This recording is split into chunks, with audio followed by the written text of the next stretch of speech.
Hello नमस्कार, आप सभी का स्वागत है आशीष क्लासेस पर।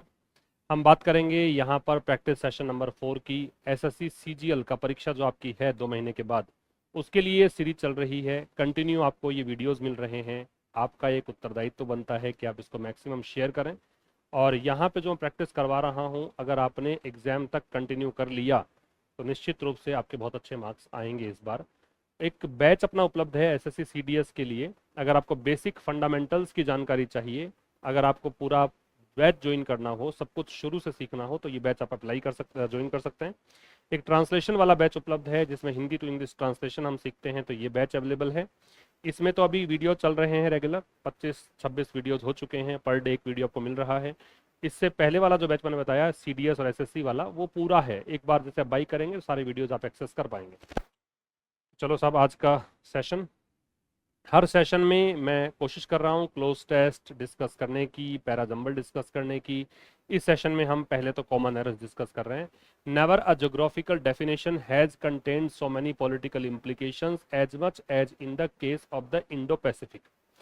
तो never a geographical definition has content, तो कभी भी कोई भौगोलिक परिभाषा है ना, उसने कभी भी शामिल नहीं किया है इतने पॉलिटिकल इम्प्लीकेशंस, इतने राजनीतिक अर्थ, छिपे हुए अर्थ को इम्प्लीकेशंस बोलते हैं, जितना कि इंडो पैसिफिक वाले केस में हुआ है। तो बेटा यहाँ पे जो एरर वाला पार्ट है, पहले तो मैं बता दूं आपको कि इसका जो पीडीएफ है ना, वो उपलब्ध होता है टेलीग्राम चैनल पर। वहां जाके पहले खुद से सोल्व किया करो, उसके बाद में वीडियो देखा करो, ताकि पता रहे कि क्या गलती कर रहे हो। तो नेवर से जब स्टार्ट करते हो, ये कॉन्सेप्ट आप एडवर्ब में पढ़ते हैं कि कुछ नेगेटिव एडवर्ब्स जो होते हैं, उनमें आप जब स्टार्ट करते हो तो इन्वर्जन फॉलो किया जाता है। मतलब हेल्पिंग वर्ब जो है वो सब्जेक्ट से पहले आती है। तो नेवर से स्टार्ट आपने किया तो पहले हेल्पिंग वर्ब लगाइए, तो never has a geographical definition ये बनेगा। नेवर होता है इसमें, अंडर नो सर्कमस्टेंसेज होता है। कुछ वर्ड्स बता देता हूँ। सेल्डम से अगर आप स्टार्ट करते हो, या नेवर से स्टार्ट करते हो, या नो सूनर से स्टार्ट करते हो, या फिर हार्डली से स्टार्ट आप करें, या स्केयर्सली से स्टार्ट आप करें, ठीक है ना, अंडर नो सर्कमस्टेंसेस से स्टार्ट आप करें, ये कुछ है ना, इनसे स्टार्ट करने पर आपको इन्वर्जन लगाना पड़ता है। मतलब हेल्पिंग वर्ब पहले आती है, सब्जेक्ट बाद में आता है, इसको इन्वर्जन बोलते हैं। तो यहाँ पे हैज पहले और कंटेंट बाद में। तो never has a geographical definition contain so many political implications, इतने ज़्यादा राजनीतिक जो अभिप्राय हैं या अर्थ हैं, वो कभी भी किसी भी ज्योग्राफिकल डेफिनेशन में शामिल नहीं किए जितना कि इंडो पैसिफिक केस में है। Every single month from September 2024 to January 2025 recorded excess rain which significantly damaged the post-monsoon kharif crop on the time of harvesting। देखिए, जब भी कोई आप फिक्स टाइम बताते हो कि इस समय, इस घटना के समय, तो ऐसे केस के लिए आप प्रेपोजिशन एट का प्रयोग करते हो, न कि ऑन का। तो यहाँ पे बेटा आंसर एट आएगा। इसका ट्रांसलेशन ये है कि हर एक सिंगल मंथ कहाँ से काउंट कर रहा है, 2024 सितंबर से लेकर जनवरी 2025 तक इसने दर्ज की, एक्सेस रेन दर्ज की, ठीक है, विच सिग्निफिकेंटली डैमेज्ड, जिसने कि बहुत ज़्यादा बर्बाद कर दिया, खराब कर दिया, मानसून के बाद जो खरीफ फसल है, किस समय, हार्वेस्टिंग के टाइम, फसल कटाई के दौरान। तो यहाँ पे आपका जो आंसर है वो एट आएगा। जब भी आपको निश्चित समय दे रखा हो, आपको बता रखा हो कि इस घटना के समय की बात है, तो एट लगाइए।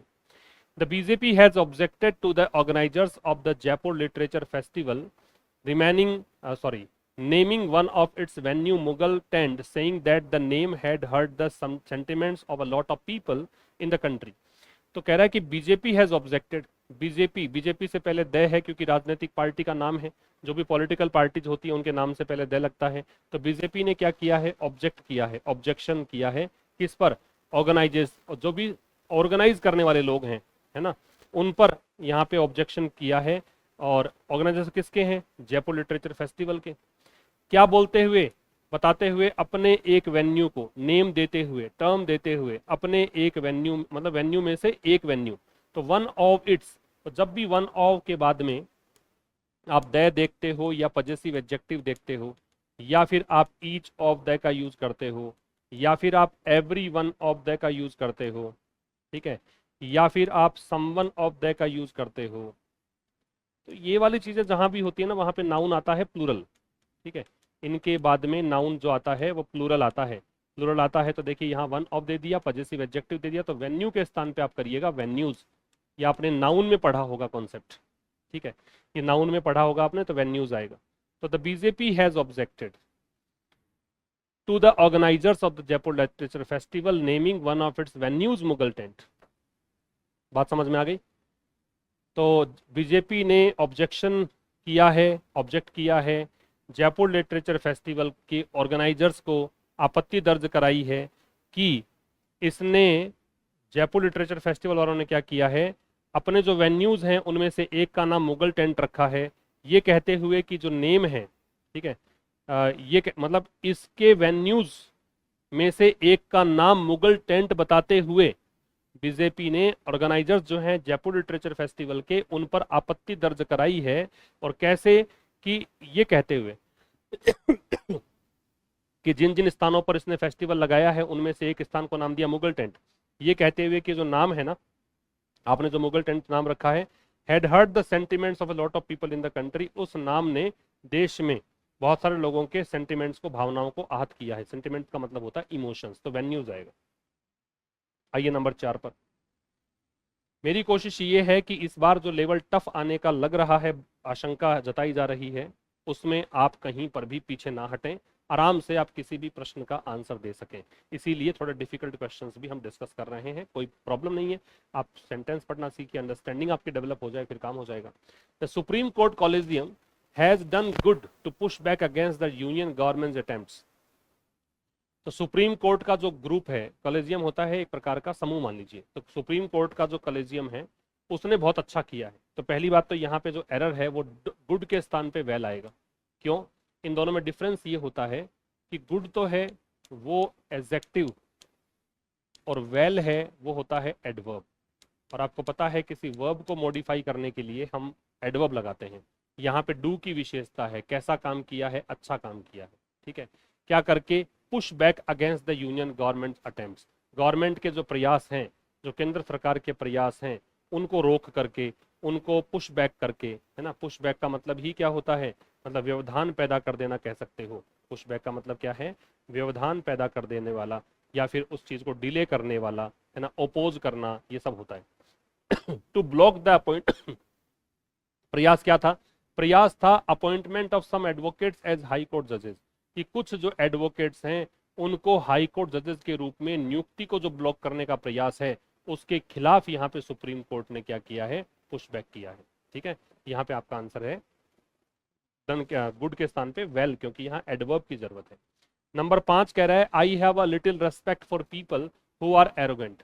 तो जो लोग एरोगेंट हैं, जो लोग घमंडी हैं, अभिमानी हैं, उनके लिए मेरे जीवन में कोई रेस्पेक्ट नहीं है। I have a little respect for people, मेरा उन लोगों के लिए कोई सम्मान नहीं जो कि एरोगेंट। अब कोई सम्मान नहीं, नेगेटिव बात कर रहे हो तो ए को हटा दो, लिटिल लगा दो। ये शायद आपको एडिटोरियल रीडिंग के दौरान पढ़ाया गया कॉन्सेप्ट है, बहुत बार हम डिस्कस करते हैं इसको। इसमें क्या होता है कि जब लिटिल या फ्यू से पहले हम कुछ भी नहीं लगाते हैं, लिटिल या फ्यू से पहले हम कुछ भी नहीं लगाते हैं, तो इसका मतलब नो या नथिंग होता है, ठीक है। लिटिल का मतलब नो या नथिंग हो जाएगा, और फ्यू का मतलब नो या नन हो जाएगा। अगर इसके पहले कुछ भी नहीं है, ना ए है, ना एन है, ना द है, तब की बात बता रहा हूँ, तो यहाँ पे लिटिल ही आएगा। He is a person of great integrity who can be relied on to telling the truth. He is a person, वो एक व्यक्ति है, ऑफ ग्रेट इंटीग्रिटी मतलब बहुत ही अच्छी सत्यनिष्ठा वाला व्यक्ति है, ईमानदार व्यक्ति है। इंटीग्रिटी क्या होता है? ऑनेस्टी होता है, प्रॉबिटी होता है। ऑनेस्टी कह दीजिए, प्रॉबिटी कह दीजिए। तो वह एक ईमानदार व्यक्ति है, who can B relied on, जिस पर भरोसा किया जा सकता है। रिलाई के साथ में ऑन लगता है, इसका मतलब होता है भरोसा करना। डिपेंड के साथ में ऑन लगता है, इसका मतलब निर्भर होना। हिंज के साथ में ऑन लगता है, इसका मतलब निर्भर होना। रेस्ट के साथ में ऑन लगता है, इसका मतलब निर्भर होना। तो ये सब निर्भर होने का मीनिंग दे रहे हैं, ठीक है। तो who can relied on to, to के साथ में बेस फॉर्म लगाइए, बेस फॉर्म लगाओगे तो टेल आएगा। टू के साथ में आईएनजी लगता है, ऐसी जरूरी नहीं है नहीं लगता है, लेकिन वो तभी लगता है जब वो किसी फ्रेज का हिस्सा हो। टू के साथ आईएनजी तभी लगाया करो जब वो किसी फ्रेज का हिस्सा हो। मतलब जैसे मान लो ऐसे आ जाए, इज एडिक्टेड टू, ऐसे आ गया, तो इसमें टू जो है वो किसका हिस्सा है? इस फ्रेज का। इस फ्रेज का हिस्सा है तो इसके बाद में क्या लगेगा? बेस फॉर्म के साथ आईएनजी। और टू जब फ्रेज का हिस्सा नहीं है, क्रिया से पहले आ रहा है, तो बेस फॉर्म लगती है, उसको हम इन्फिनिटिव के नाम से जानते हैं, ठीक है। It took a lot of, मतलब इसका ट्रांसलेशन क्या था कि वो ऐसा व्यक्ति है जो ईमानदार है और जिस पर कि सच बोलने के लिए भरोसा किया जा सकता है। सच बोलने को वैसे स्पीक द ट्रूथ लिखना चाहिए, लेकिन टेल भी चल जाएगा, कोई खास बात नहीं। It took a lot of patience and perseverance for all sides to reach to an agreement. देखो रीच के बारे में बहुत बार बताया हुआ है। रीच जो है एक ऐसी वर्ब है, आप प्रेपोजिशन पढ़िएगा, अपना जो कोर्स है इसमें आप प्रेपोजिशन जब पढ़ेंगे तो वहां बता रखा है कि रीच जो है वो एक ऐसी वर्ब है जो ट्रांजिटिव है। रीच के बाद में हम कोई प्रेपोजिशन ऐड नहीं कर सकते, ट्रांजिटिव वर्ब के बाद सीधा ऑब्जेक्ट लगता है। तो रीच के बाद सीधा ऑब्जेक्ट अग्रीमेंट दे रखा है आपको, ये ऑब्जेक्ट है इसका। तो फिर टू लगाओगे तो इसका ऑब्जेक्ट कहाँ है भाई? आप कोई प्रेपोजिशन लगाते हो तो प्रेपोजिशन के बाद में तो ऑब्जेक्ट चाहिए आपको। अब जब यहाँ पे रीच दे रखा है, ये ट्रांजिटिव वर्ब है, इसके बाद सीधा ऑब्जेक्ट लगाना है तो अग्रीमेंट हो गया ऑब्जेक्ट। तो फिर टू का ऑब्जेक्ट कहाँ है? तो टू का ऑब्जेक्ट नहीं है, तो टू को हटाई दीजिए, टू की आवश्यकता ही नहीं, हमें एलिमिनेट करना पड़ेगा इसको। तो रीच एंड एग्रीमेंट सीधा आएगा। इसका ट्रांसलेशन ये है कि बहुत ज्यादा धैर्य और सतत प्रयास की जरूरत पड़ी सभी साइड, सभी पक्षों के लिए सहमति लाने के लिए। मतलब सहमति बनाने के लिए, अग्रीमेंट करने के लिए, समझौता करने के लिए बहुत धैर्य की आवश्यकता पड़ी।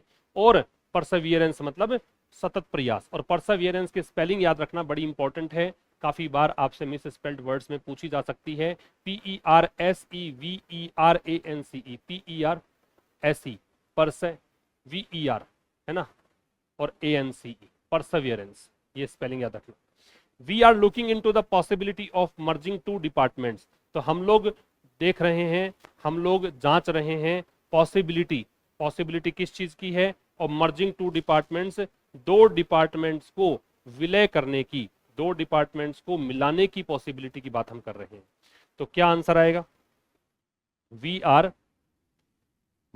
Looking into the possibility of merging two departments. अब देखो हम लोग जब सोच रहे हैं, जांच रहे हैं, ये लुक इनटू जो होता है ना वो जांचना होता है, एग्जामिन होता है। हर छोटी छोटी बात पे ध्यान देना, हर बात नोट करते चलना, कुछ भी छोड़ना मत, क्योंकि कहीं से भी क्वेश्चन बन सकता है।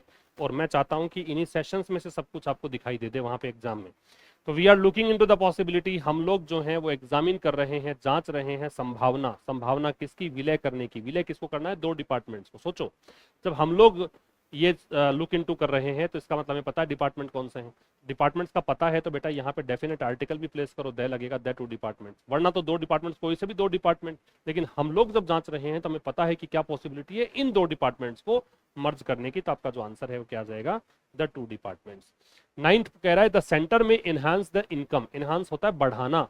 तो सेंटर जो है, केंद्र सरकार जो है वो हो सकता है इनकम सपोर्ट, इनकम बढ़ाए। किसके लिए? Income support to farmers, farmers को जो इनकम मिलती है वो बढ़ाए। On PM Kisan scheme, PM Kisan scheme में ₹8,000 फ्रॉम ₹6,000 पर ईयर। मतलब 6,000 से लेकर, 6,000 थी पहले प्रति महीना, अब हम कितना दे दें? 8,000 दे दें। और किसमें? इस स्कीम के तहत। तो जो भी स्कीम है ना, तो अंडर पीएम किसान स्कीम आएगा, ऑन नहीं आएगा। अंडर, जिस भी योजना के तहत ये काम करने जा रहे हो उस योजना के तहत के लिए अंडर लगेगा, यहाँ पे ऑन नहीं आएगा। तो केंद्र सरकार जो है वो हो सकता है कि इनकम सपोर्ट बढ़ाए। किसके लिए? फार्मर्स के लिए। किस स्कीम के तहत? पीएम किसान स्कीम के तहत। कितना कर दे? 8,000। कहां से? 6,000 से प्रति वर्ष। In the absence of tariff hikes and lower addition of subscribers, Reliance Jio's revenues and average revenue per user is growing at a slower pace in the absence of tariff hikes. एक तो क्या है tariff hike? मतलब tariff का मतलब जो tax होता है, तो टैक्स में बढ़ोतरी की अनुपस्थिति में एक तो टैक्स नहीं बढ़ रहा, दूसरा लोअर एडिशन ऑफ सब्सक्राइबर्स, और बहुत ही कम क्या बढ़ रहे हैं? बहुत ही कम सब्सक्राइबर्स बढ़ रहे हैं। इसके चलते एक तो टैरिफ हाइक्स नहीं हो रहे और एक लोअर एडिशन ऑफ सब्सक्राइबर्स, ये इनके चलते Reliance Jio's revenue and average revenue per user is growing. मतलब एब्सेंस दोनों चीजों की है। एक तो सब्सक्राइबर्स का लोअर एडिशन की एब्सेंस है, मतलब एक तो टैरिफ हाइक नहीं हो रहा, हाइक मतलब बढ़ाना, और एक कम सब्सक्राइबर जुड़ना जो है वो भी नहीं हो रहा है, मतलब सरकार ठीक जुड़ रहे हैं। इसके चलते रिलायंस जियो का जो रेवेन्यू है और एवरेज रेवेन्यू पर यूजर जो है वो बढ़ रहा है एट अ स्लोअर पेस, मतलब स्लोअर पेस पर। तो दो चीजें हैं बेटा यहाँ पे। एक तो क्या? एक तो यहाँ पे बढ़ रहा है रिलायंस जियो का रेवेन्यू, प्लूरल है देखो ये। एक है एवरेज रेवेन्यू, दो हो गए, एंड से जोड़ रखा है। सब्जेक्ट वर्ब अग्रीमेंट में क्या पढ़ते हैं? जब दो सिंगुलर नाउन्स या प्लूरल नाउन्स दोनों जोड़ते हैं तो प्लूरल वर्ब आती है। प्लूरल आती है तो इज नहीं आएगा, क्या आएगा, आर ग्रोइंग आएगा। ठीक है, आप बताया भी करो कि आपका 15 में से कितना स्कोर हो रहा है, कमेंट किया करो। अब क्लोज टेस्ट, कोशिश यही है कि हर सेशन में क्लोज टेस्ट तो मिले ही मिले आपको। अच्छा, मैं जो ये क्वेश्चंस करा रहा हूँ ना, कुछ नए हैं, कुछ पीवाई क्यूज हैं, ठीक है, तो ये ध्यान रखिएगा कि हम प्रीवियस ईयर क्वेश्चंस भी कर रहे हैं, तो हम साथ में नए क्वेश्चंस भी कर रहे हैं। करो। एवरीवन ऑन दिस प्लैनेट, इस प्लैनेट पर हर व्यक्ति कॉन्शियसली और अनकॉन्शियसली, चाहे जानकारी उसको हो या हो सकता है कि वो अनकॉन्शियसली बिना जाने, dash more than they already have, जितना उनके पास पहले से होता है उससे अधिक क्या करते हैं। एवरीवन दे रखा है, पहली बात तो सब्जेक्ट क्या है, ये वाला सब्जेक्ट है, सब्जेक्ट के हिसाब से वर्ब लगेगी, एवरी के साथ में और ईच के साथ में ये भी आप पढ़ते हो सब्जेक्ट वर्ब अग्रीमेंट में, ईच और एवरी के साथ में तीन चीजें, चाहे वो नाउन हो, चाहे वो प्रोनाउन हो और चाहे वो वर्ब हो, ये तीनों ही चीजें जो हैं वो सिंगुलर लगती हैं। ये भी सिंगुलर, ये भी सिंगुलर और ये भी सिंगुलर। ईच और एवरी के साथ में नाउन, प्रोनाउन और वर्ब तीनों सिंगुलर आती हैं। तीनों सिंगुलर आएंगी तो देखिए यहाँ पे लाइक नहीं आएगा, लाइक प्लूरल है, ठीक है, ये बन सकता है। गेन का प्राप्त करना है, प्राप्त किया है तो हैज गोटन वांट्स मतलब चाहता है, तो देखो क्या आएगा, इस ग्रह पर मतलब पृथ्वी ग्रह पर जाने अनजाने में, चाहे जानबूझकर मान लो या उसको जानकारी नहीं है तो मान लो, जितना उसके पास पहले से है उससे कहीं ज्यादा उसने प्राप्त कर लिया है, ये कह रहा है, प्राप्त करता है ये कह रहा है, या चाहता है प्राप्त करना ये कह रहा है। अब एग्जैक्टली नहीं पता आपको, थोड़ा सा और आगे पढ़ लो। पीपल वर्क हार्ड, लोग बहुत मेहनत करते हैं, टू अचीव देयर ड्रीम्स, अपने ड्रीम्स को अचीव करने की, and lighter develop new dreams, और उसके बाद नए सपने वो डेवलप करते हैं, आफ्टर एकम्प्लिशिंग द ओल्डर डैश, कि पुराने सपने पूरे होने के बाद। इसका मतलब ये कह रहा है कि व्यक्ति की इच्छा होती है हमेशा, वो ललायित रहता है, वो क्रेव करता है, वो यर्न करता है, वो इच्छा जाहिर करता है कि उसे कुछ ना कुछ एक्स्ट्रा चाहिए, तो चाहिए के लिए यहाँ पे वांट्स आना चाहिए। ठीक है, अब यहाँ पे आगे वाली बात जो कह रहा है कि पहले वाले सपने पूरे करके उसके बाद, तो ओल्डर क्या, ओल्डर सपने, ये ड्रीम्स के लिए आ रहा है, ड्रीम्स है प्लूरल, तो ऐसी चीज लगाओ जो ड्रीम्स के लिए आ जाए। तो प्रोडक्ट्स तो अलग ही चीज हो गई, थिंग्स भी अलग हो गया, वर्क्स होता नहीं है, वर्क का बहुवचन तो बनता ही नहीं है और क्रिया चाहिए नहीं, वर्क के बहुवचन बनाओगे वर्क्स तो उसका मतलब साहित्य, लेख या रचनाएं होती हैं, तो ये नहीं आएगा। तो वंस, ये वंस जो है ड्रीम्स के स्थान पे आ रहा है, ठीक है, नाउन के स्थान पे आ रहा है, तो वंस ये ड्रीम के हिसाब से, अगर ड्रीम एक वचन होता तो यहाँ वन लगा देते, ड्रीम्स है तो ये बहुवचन कर देंगे, वंस लगा देंगे। फिर कह रहा है but everything comes dash A price tag, लेकिन हर चीज जो है वो प्राइस टैग के साथ आती है, तो हर चीज पर एक कीमत, हर चीज की एक कीमत होती है, तो everything comes a price tag, everything comes with a price tag, ये प्रीवियस ईयर में आया हुआ क्वेश्चन है, विद अ प्राइस टैग, हर चीज प्राइस टैग के साथ आती है। देखो और क्या नहीं आ सकते, to a price tag, to generally हम डेस्टिनेशन से पहले लगाते हैं, टू अंतिम बिंदु से पहले लगाते हैं, ठीक है, फोर है वो उद्देश्य के लिए लगाते हैं, ठीक है, विद इन है वो के भीतर, भीतर के अंदर, अंदर, सारे ही नहीं बैठ रहे यहाँ पे, तो आपका आंसर क्या आ जाएगा, विद। तो हर चीज जो है वो प्राइस टैग के साथ, हर एक चीज की एक कीमत होती है। Growth is not always easy, वृद्धि करना या पनपना या आगे बढ़ना हमेशा आसान नहीं होता। Small businesses can not dash due to branded products in the market, छोटे बिजनेस जो हैं वो ब्रांडेड प्रोडक्ट्स मार्केट में होने के कारण नहीं कर सकते हैं। क्या नहीं कर सकते, सोचो क्या नहीं कर सकते, स्मॉल बिजनेसेस, पहली बात तो ये प्लूरल है, तो वर्ब भी कैसी आएगी, प्लूरल, और यहाँ पे चारों ही वर्ब प्लूरल है, मतलब एस और यस कहीं नहीं है, इसका मतलब फर्स्ट फॉर्म प्लूरल ही होती है, तो चारों ही आ सकते हैं आने को। तो छोटे बिजनेस जो हैं वो ब्रांडेड प्रोडक्ट्स मार्केट में होने के कारण लूज नहीं कर सकते, हार नहीं सकते, क्यों, ब्रांडेड शोरूम्स अगर हैं ज्यादा लोग वहां जाएंगे, हालांकि आम जनता तो छोटे वालों में जाती है, लेकिन छोटे बिजनेस ब्रांडेड के आने के कारण टिक नहीं पाते हैं, तो टिक नहीं पाते हैं ऐसा बताना है। थ्राइव का मतलब पनपना है, सर्वाइव का मतलब टिकना है, एग्जिस्ट का मतलब अस्तित्व में होना है, सर्वाइव का मतलब है डिफिकल्टीज में अगर आप टिक जाएं उसको सर्वाइव बोलते हैं, तो टिकने के सेंस में ये आएगा। तो स्मॉल बिजनेसेस जो हैं वो बड़े बिजनेसेस या ब्रांडेड बिजनेसेस होने के कारण टिक नहीं पाते मार्केट में। फिर टू प्रोटेक्ट सच पीपल, अब ऐसे लोगों को बचाने के लिए, and also to reduce such imports, और इस प्रकार के इंपोर्ट्स को बचाने के लिए, मतलब छोटे बिजनेसेस जो है ना वो टिक जाएं, ऐसा करने के लिए। अब यहां से भी समझ में आएगा कि सर्वाइव ही आएगा यहाँ पे। और दूसरा, आप चाहें कि भाई ऐसा जो आयात है वो कम हो जाए या उसको रोकें हम, तो tariff is dash by the government, इसके चलते टैरिफ, टैरिफ क्या होता है, जो भी आयात पर निर्यात पर टैक्स लगता है वो टैरिफ है। तो एक्चुअल में क्या है कि सरकार टैक्स बढ़ा देती है ताकि वो प्रोडक्ट जो है महंगा हो जाए और लोग सस्ती चीजें खरीदने की ओर जाएं। तो इंपोर्ट को कम करने के लिए, है ना, और ऐसे लोगों को बचाने के लिए, छोटे बिजनेस वाले के लिए, तो टैक्स लगाया जाता है। टैक्स लगाने को क्या बोलते हैं? टैक्स होता है इम्पोज। टैक्स के लिए वर्ड इम्पोज काम में लेते हैं। इनहांस बढ़ाना होता है ना। इज इनहांस्ड कर तो सकते हैं, लेकिन टैक्स थोपते हैं, टैक्स लगाया जाता है। तो टैक्स के लिए जो प्रॉपर एक वर्ब यहाँ पे है वो क्या है? इम्पोज किया जाता है। बात समझ में आ गई आपको? तो ये था दोस्तों आज के इस सेशन में। मुलाकात होगी कल ठीक रात 9 बजे एक नए सेशन के साथ। तब तक के लिए नमस्कार। Thank you very much.